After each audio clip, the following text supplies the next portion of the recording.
Hello everyone and welcome back to Did You Play? What's that? Why haven't there been any videos for the past 3 weeks? Well, the truth is, I've been kinda busy with exams and internships and all that kinda boring stuff. But now that's that mostly out of the way, let's move on to this week's game. Now, what am I reviewing again? Go, Kate! Run! Run! Oh, Jesus! Alright, Hydrophobia. This week we're taking a look at the shiny looking Hydrophobia. This game was heavily criticized on release on both the PC and the consoles. But you can see some really clever ideas through the rough edges of the game. Anyways, enough of an intro, let's hold our breath and dive headfirst into Hydrophobia. Developed by Dark Energy Digital and published by the same company, Hydrophobia was first released in 2010 for the Xbox Live Arcade. From there on, it's made its way onto the PC and the PlayStation in 2011. You play as Kate Wilson, an engineer on board the Queen of the Worlds, a luxurious ship the size of a city that sails around the world and holds most of the elite of the world. While the rest of the world is suffering from overpopulation and a lack of natural resources like fresh food and water. During the 10-year anniversary of the ship, it is attacked by terrorists who try to save humanity by exterminating 80% of the Earth's population and having the remaining 20% rebuild. The group is based around a real-life philosophy held by the Church of Euthanasia. Look it up, it's really messed up stuff. Now it's up to Kate to try and put a stop to the terrorists. A mission made even trickier when water begins pouring into the ship as it slowly sinks more and more. At first the game might look like your typical third-person shooter. You control Kate while looking over her shoulder and you can find and hide behind cover while in a firefight. However, Hydrophobia tries a lot of new things. Something they gave you to play around with is the Navi, a tablet through which you can hack consoles, open doors from range and see hidden messages left by the terrorists. I actually really love this thing. Scanning ciphers, opening doors to let a flood of water come in, or using it to see through the security cameras. I find myself using the thing constantly. Although you start the game off without any weapons, it won't be long until you find your sonic gun, which doesn't do much damage, encouraging you to blow up explosive barrels or shoot overhanging cables to electrocute the water. Later, you are given different types of ammo, but I found that sonic rounds could do the job just fine. The game also features an underwater combat mode, which can get pretty intense as you're not only struggling to breathe, but also have to avoid being shot at. The water is where the game truly shines. It adds a whole new layer of gameplay to an otherwise pretty basic shooter. It's also where the game's name comes in. Kate isn't hydrophobic, and the longer you stay underwater, the more you start hearing a little girl in the back of your mind.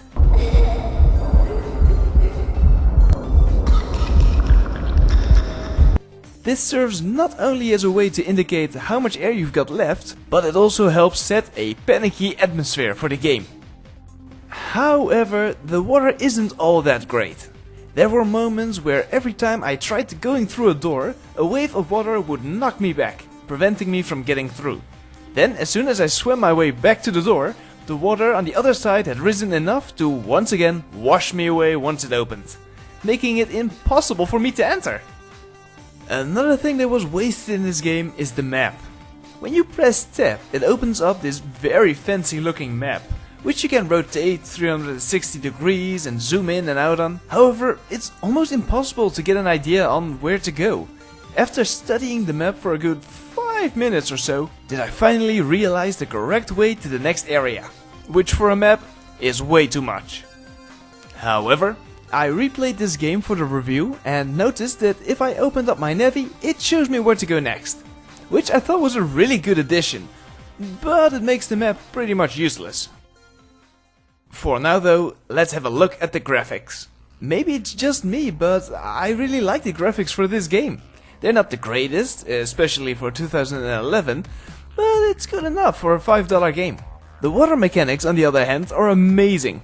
Seeing waves of water pouring in, filling up rooms and reacting to the environment looks great.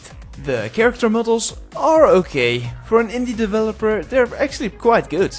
Plus the animation looks good enough to make them enjoyable to look at, even if the controls can sometimes get in the way.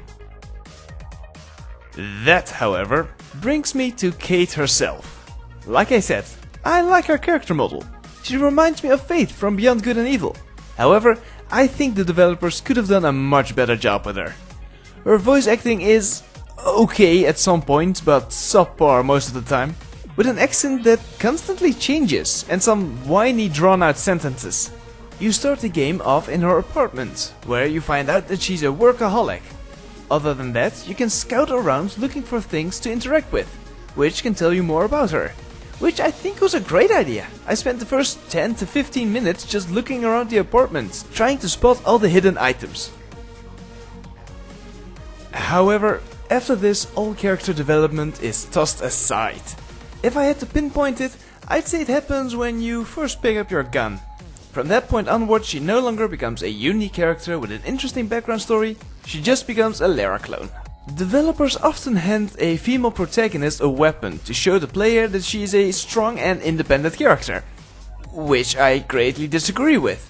Giving your character a weapon only makes them more dependent. This time on the gun or the sword or whatever. Without it, they wouldn't know what to do. Again, I'd like to take The Longest Journey as an example.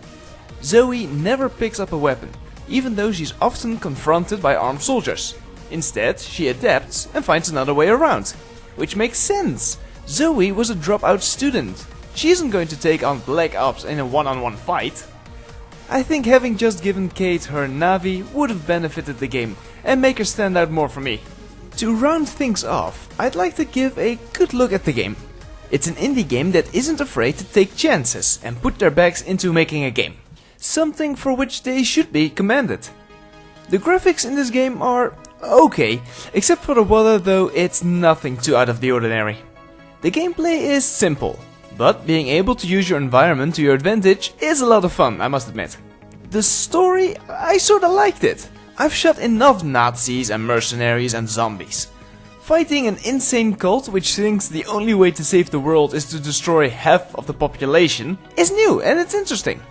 The main character, Kate, had the potential to be on my list of memorable protagonists. However, due to the lack of character development and the bad voice acting, she's destined to be forgotten. Is this game worth your $5? I'm not sure. The main story is roughly 3 hours long, which is fine in my opinion. However, the ending is basically non-existent, and it's up there as one of the worst video game endings I've ever seen. It's that bad. I cannot recommend anyone buys this game, even for $5. If it's on discount, then yeah, go for it. Have some fun with the water physics, but don't play the game for the story. And with that final verdict, we've come to the end of another episode of Did You Play? Thank you very much for watching, and be sure to leave me a comment in the comment section below. I always love to read what you guys have to say.